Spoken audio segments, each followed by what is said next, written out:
Assalomu alaykum. Men Dilshodman.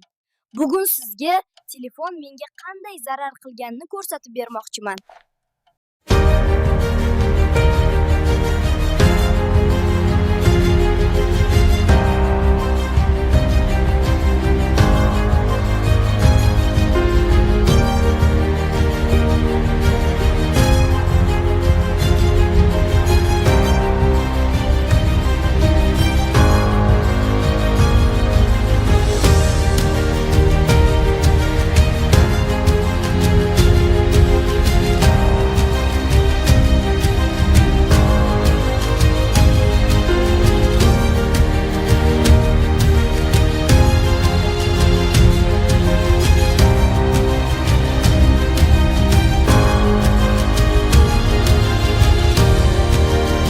Bu kichkina telefon qiziqarli tuyuladi, lekin uni ko'p ishlatish ko'zlaringga, uyqungga va fikrlashingga zarar qiladi. Assalomu alaykum. Yangi videolarni o'tkazib yubormaslik uchun Anvarov blogining YouTube, Instagram va Telegram kanallariga obuna bo'lishni unutmang.